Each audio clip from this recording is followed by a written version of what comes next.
Selamat berjumpa kembali. Izinkan saya untuk membagikan sebagian kebenaran firman Allah dengan salah seorang anak Tuhan yang meminta Pak Wendy, tolong berikanlah renungan yang berkenaan dengan mengampuni.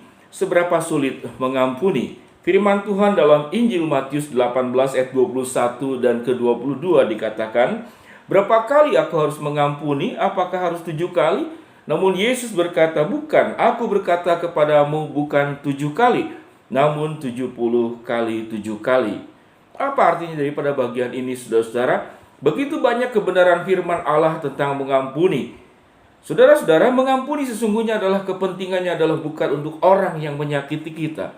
Saya ulangi kembali, mengampuni sesungguhnya kepentingannya adalah bukan untuk orang yang menyakiti dirimu, namun kepentingannya adalah dirimu sendiri. Tatkala engkau tidak bisa mengampuni, sebetulnya yang sedang berlaku jahat itu adalah bukan orang yang menyakitimu, tetapi adalah dirimu sendiri, adalah sebagai pelaku kejahatan yang pertama.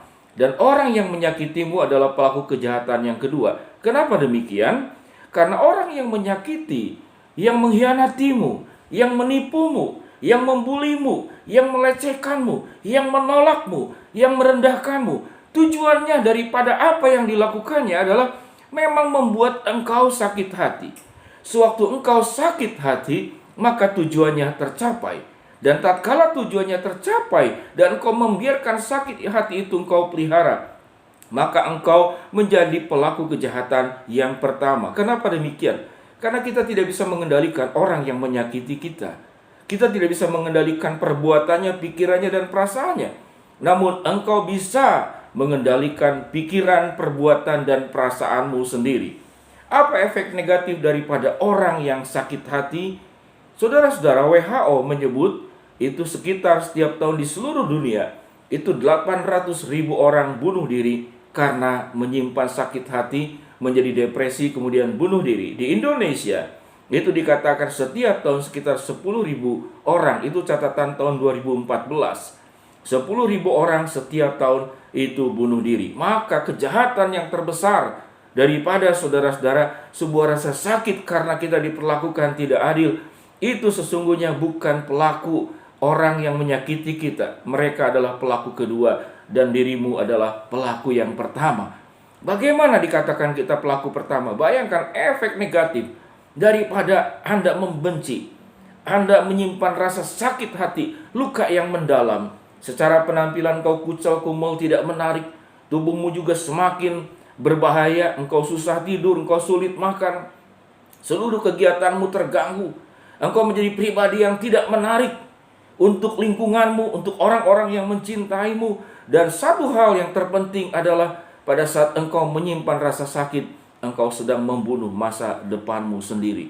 Pertanyaannya, siapa pelaku kejahatan daripada tidak mengampuni? Atau waktu engkau tersakiti karena engkau diperlakukan tidak adil?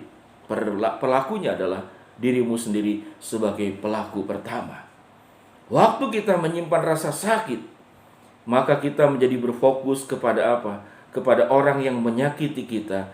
Namun engkau melepaskan fokus kepada Allah yang mencintai, yang mengasihimu, yang mau menyembuhkanmu, yang mau membalutmu, yang mau membangkitkanmu dari lembah keterpurukan, yang mau menyelamatkan masa depanmu, yang mau mengembalikan engkau menjadi orang-orang yang merdeka. Pada saat engkau menyimpan rasa sakit, maka engkau sedang membiarkan dirimu sedang diperbudak, sedang dijajah oleh rasa sakit itu sendiri. Tatkala orang yang menyakiti kita, mungkin dia tetap bahagia saja, dia senang-senang saja. Mengapa? Karena tujuannya tercapai. Tujuannya memang melukaimu, tujuannya memang menyakitimu, tujuannya memang menghancurkanmu. Rasa sakit yang ditimbulkan oleh siapapun, baik oleh pasanganmu, baik oleh orang tuamu, baik oleh rekan bisnismu, mungkin oleh mantu dan mertuamu, atau mungkin juga oleh anakmu, atau oleh siapapun juga. Engkau berhak untuk merdeka. Satu perkataan yang mungkin untuk menolong kita disadarkan, yaitu jadilah pribadi yang waras. Waras, saudara-saudara, dalam bahasa Jawa sepengetahuan saya adalah sehat. Ya, di apotek ada tulisan itu sumber waras, ada sebuah apotek. Jadi sumber kesehatan. Jadilah pribadi yang waras.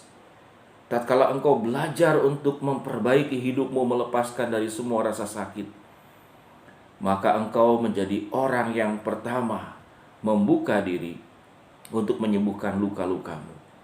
Sekitarmu orang mencintaimu tidak bisa berbuat apa-apa. Bahkan sewaktu Adam dan Hawa jatuh dalam dosa pun, itu pilihannya. Namun Tuhan memberikan sebuah kepada kita pemulihan. Sewaktu engkau mengampuni, engkau sedang berbuat baik kepada dirimu sendiri. Engkau tidak sedang katakanlah membuat orang yang menyakiti itu kemudian bersorak-sorak, tidak. Mereka akan bersorak-sorak tatkala engkau tetap menyimpan rasa sakit itu.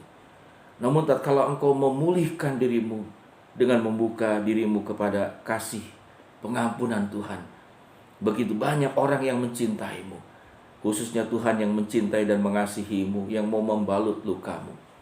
Tentu tidak akan mudah tatkala Anda mendengarkan tayangan ini lalu tiba-tiba rasa sakit itu hilang serta-merta, tidak. Tapi langkah pertama adalah, saya katakan, jadilah pribadi yang waras, yang sadar, yang cerdas, bahwa engkau sembuh dari luka hatimu. Itu adalah sebuah keindahan. Engkau menyelamatkan masa depanmu. Engkau menghargai orang-orang yang ada di sekitar yang mencintaimu. Dan engkau menghargai Allah yang mengampuni, dan Allah yang sudah melewati di dalam diri Yesus yang datang ke dalam dunia. Begitu banyak luka yang dialami, karena dikhianati, karena ditolak, bahkan disalibkan. Namun Yesus tidak membenci orang-orang yang melakukan semuanya itu. Saya akan berdoa buat saudara sekalian. Bapa yang di dalam sorga, jikalau di antara kami yang melihat tayangan ini, yang belum selesai dengan rasa sakit karena ditipu, karena dikhianati, karena dilecehkan, karena dibullying, karena ditolak, karena dihina, karena direndahkan, karena dirugikan, jadikan kami sebagai pribadi-pribadi yang waras, yang sehat, karena Allah meminta kami untuk belajar mengampuni, tidak 7 kali, 70 kali 7 kali, bukanlah 490, namun sebuah pengampunan yang melepas rasa sakit untuk selama-lamanya.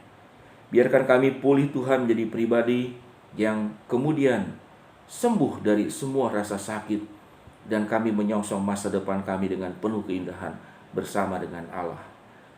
Yang sakit engkau sembuhkan, yang sedang bergumul dengan masalah engkau bukakan jalan, yang sedang berharap sesuatu Tuhan akan penuhkan dengan janjimu sesuai dengan waktu dan rencanamu. Dalam nama Tuhan Yesus kami berdoa. Amin. Saudara, saya pakai baju hijau. Di sini ada dasi warna putih dan warna hitam. Piano saudara-saudara akan indah tatkala ada putih dan hitamnya, tentu dominan dengan putihnya. Tidak ada orang saudara hidup yang tanpa mengalami luka.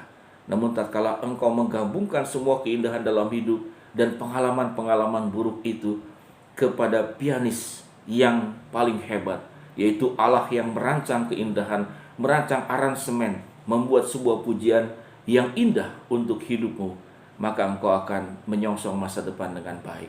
Tuhan memberkati. Amin.